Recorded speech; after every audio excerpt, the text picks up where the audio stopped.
Hello Renaissance students, this is the final lesson of year 2 of the 9th module of painting the year-end painting.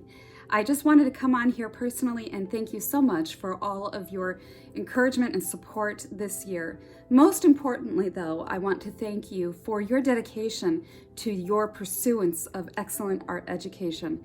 As you know, becoming a better artist really is entirely up to you.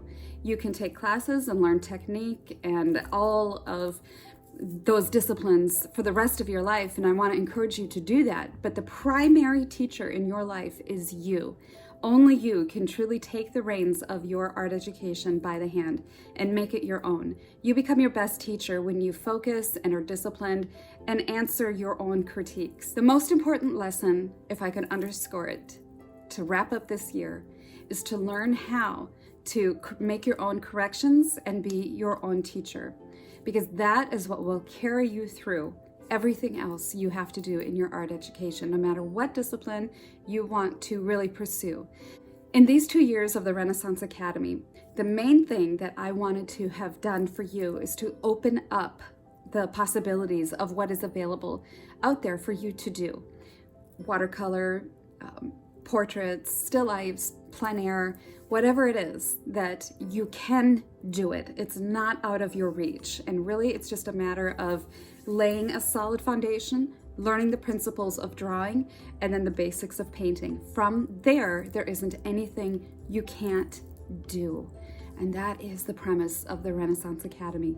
So I'm going to wrap up this video, and I want to thank you guys so much for joining me and for the time and dedication that you have put into making your art phenomenal. So let's get going on this painting, and I will show you how I wrap up this final lesson.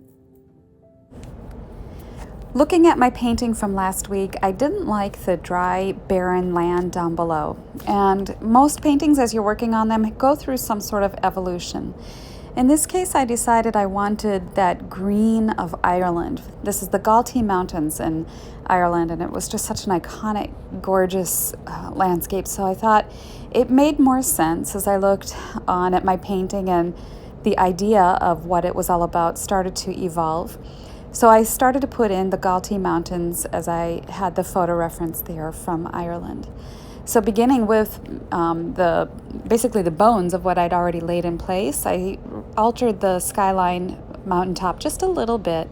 And so I take the time here in the beginning just to rework my scene as I have it. And then I, of course, get rid of that big dead tree in the background there off to the right. And I play around with the values of this hill back there because the lighting in my photo reference was a little different than the lighting as I had it in my painting. So I need to take that into consideration. Toward the end, I go through and I highlight the grass just a little bit more. So I'm gonna stop talking here for a little while and just let the video show you some more of how I worked through the landscape of this background.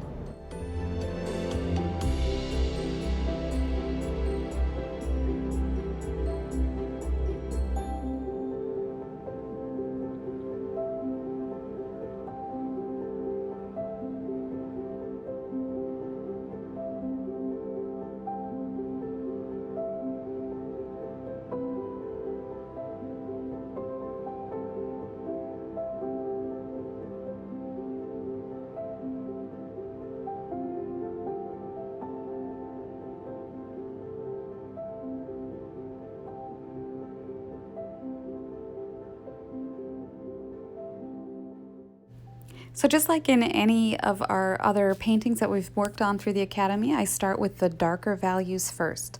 In this case, I'm getting that patchwork pattern in place first with the darks, and then I'll come back through with a little bit lighter green in the various places with subtle variations in the green. In some places it's cooler green, and in other places where it's receiving more sun, a warmer green. And I was also aware of where I wanted the eye to travel in that background. I didn't want it going directly off to the right of the canvas. I wanted us to come down the hill with the rider and then swoop back into the distance. So I put a few highlights in that background pasture area to kind of lead you into the depth of the painting. and that is what I'm working on here. I want to talk a little bit also about glazing and layering. This is a technique. When you get to this stage of the painting, you're going to have to be reworking layers as the paint dries, and you need to work it again. Now, there's different schools of thoughts on how to sort of freshen an area. What you'll notice first thing after your painting is dried and you come back to work on it is it will have places and patches where it appears dried and sunk in. All you have to do to refresh or awaken your paint is to put a thin layer of some sort of medium on it. Some people use linseed oil, and they just will take a little bit of linseed oil just right over the area where they're going to paint, and they rub it in. Like when I work on this horse, I'll just rub a little bit of linseed oil on it, and I can bring back the values that I had put down in the first place. So I'm able to see exactly what I'd done, and then I can paint over it with a clearer vision of where I need it to go. So you can use linseed oil to freshen it. In other cases, I've used other mediums. One medium I did really enjoy is called Merget. It is a medium made of mastic varnish, turpentine, and linseed oil, and it's boiled to create sort of an amber-colored gel. And that is a medium that was designed by Jacques Merget, and he came up with this formula based on what the old masters were using. Gamblin makes a product called Neo McGilp, and it is they claim to be very similar to Merget. And it's a gel, and so you can use it like you would Merget. And in this case, if you had some, you could rub, instead of linseed oil, a little bit on an area where you plan to work. So it will refresh the color after it has sunk in. If you don't have Merget or Neo McGilp, you could use Liquin or some other medium if you have a stand oil or whatever the case. Just don't use Gamsol or any kind of turpentine to refresh a layer. When you get to this point, and in fact shortly after laying in your foundation, the only use for that thinner is to clean your brush. You don't want to use it for anything else. So as you work your layers, you can use a little bit of your medium to really kind of thin down your paint, and that will create almost like a watercolor. When we did watercolor, when we worked in washes, you can create a very thin mixture on your palette, and that is a wash. And you can see up here in the clouds as I'm working to get rid of that old tree, I have a thin layer of color that I'm applying over another layer. And in that context, you can use a glaze, where you cover over another color with a thin layer so that you alter the value or color. You can also scumble, which is where you take a drier brush and just some paint, and you don't have such a thin mixture, but you just apply a thin layer of paint so that some of the color underneath kind of shows through the dry brush of the color that you put over it. So scumbling is sort of a rough texture over another color over color, value over value. And then glazing is like a thin sheet, like a watercolor wash over another color or value. So in the larger horse, I will demonstrate later a little bit more of that glazing technique. The horse I felt was too light, and I wanted stronger contrast on the horse. So to make the shines really sparkle, I had to darken the whole horse and then pull out some highlights. So you'll see me do that. So back here in these clouds, I'm scumbling on some of these yellow highlights, and that you can see my brush is pretty dry, and I'm able to just sort of scrape it over the surface of the clouds to create that sort of a sparkle effect in the clouds.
And here I'm cleaning up around the edges of this horse.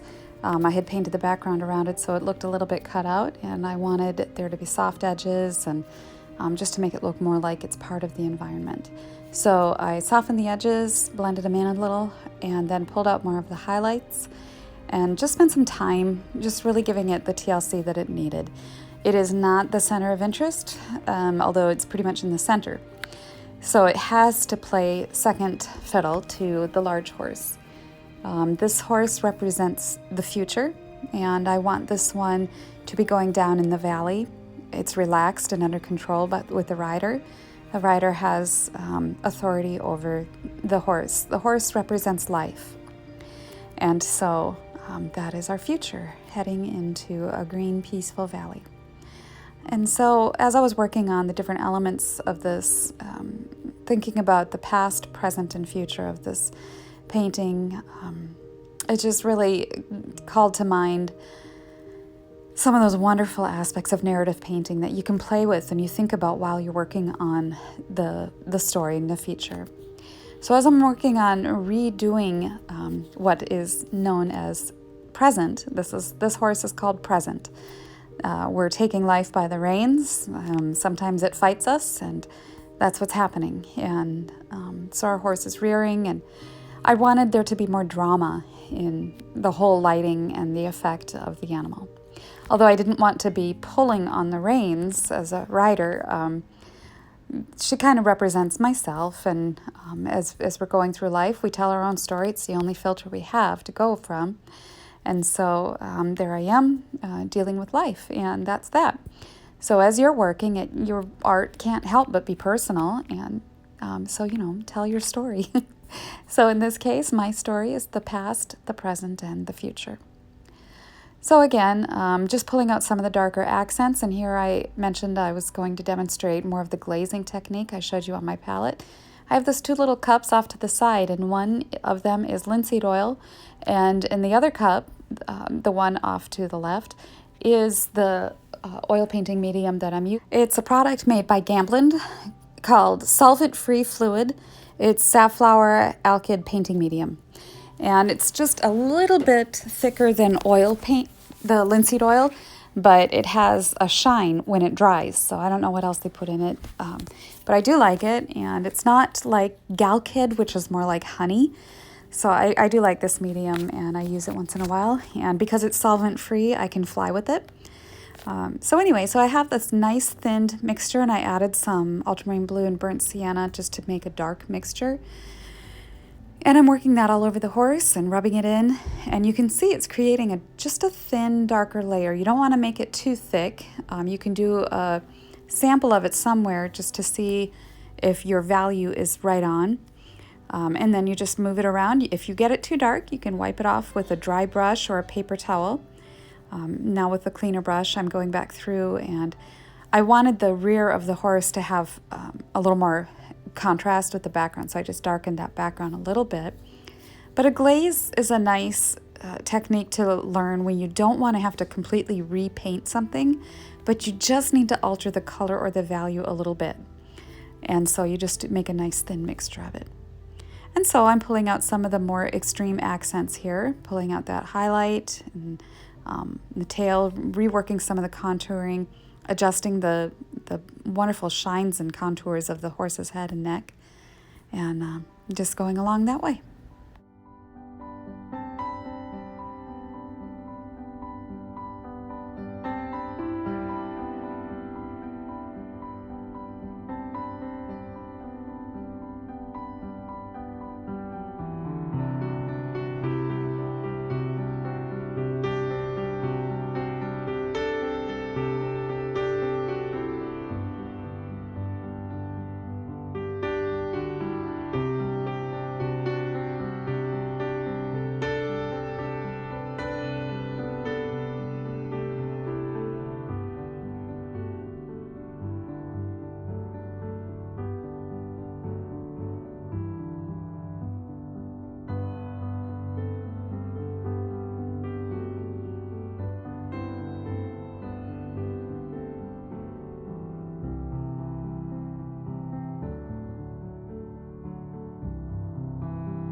As I'm working on the tack and the equipment of the horse, I don't want it to become what it's all about.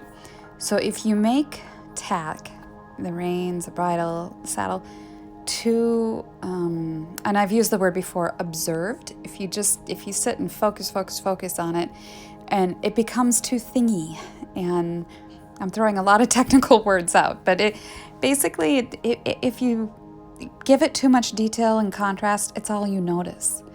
So I'm trying to let it be there, but not something that you notice right away. We more feel it, and we understand there's a bridle on the horse. We don't have to see every buckle, but the reins are important because it has a lot to do with the story, taking life by the reins.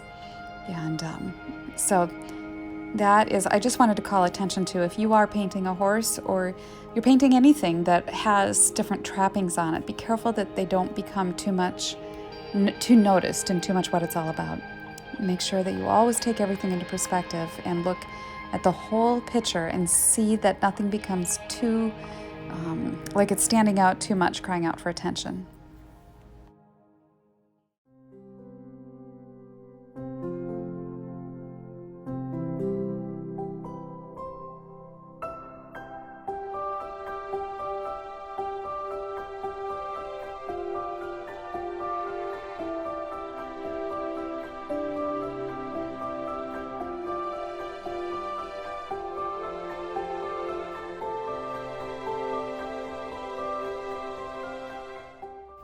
I did not have a photo reference for the painting of my face on there, but it was so small and I wanted to keep it just really vague. If I were to have put a whole lot of detail into it, it would have again become an object demanding too much attention, too thingy. So I wanted to keep it very light and subdued. Adding a little bit more highlights back in the distance there, and refining some of the drawing problems that I had observed the night before on that rider back there. And going back through now, this was the last day I worked on it, and just tightening everything up, cleaning up, highlights where I wanted them, and I felt I needed some foliage on these trees, and then that is it. My past horse was a lot more vague because he's in the past. We don't need a lot of time and attention on that. And so I kept it clean and simple and sort of muted, almost ghost-like, and that was on purpose. A little bit of green on the trees, and it is done. Here I have an evolution of this painting I put together for you from the first day, and working on it then. I eliminated the idea of the ravens and the 4 riders. It was looking too much focused on dark and sad things, so I felt it was going in a dark place, and I didn't want it to be doing that. I was so glad to have added the green, and I think it changed it immensely. And so I'm happy with past, present, and future. Thank you guys so much for watching, and congratulations on finishing year 2 of the Renaissance Academy. You are a Renaissance artist. All right, well, that concludes our last lesson of the Renaissance Academy. And thank you so much for joining and for your support and encouragement. Remember, I am only an email away. If you have questions, concerns, thoughts, whatever, I am here to answer those for you. Wherever you are in your studies and wherever you are in the world, shoot me an email. I will be happy to do what I can to answer your questions. All right, bye-bye. Please enjoy a look back on year 1 and year 2 of the Renaissance Academy. Unless otherwise stated, all lessons are taught by me, Jessica Henry Gray.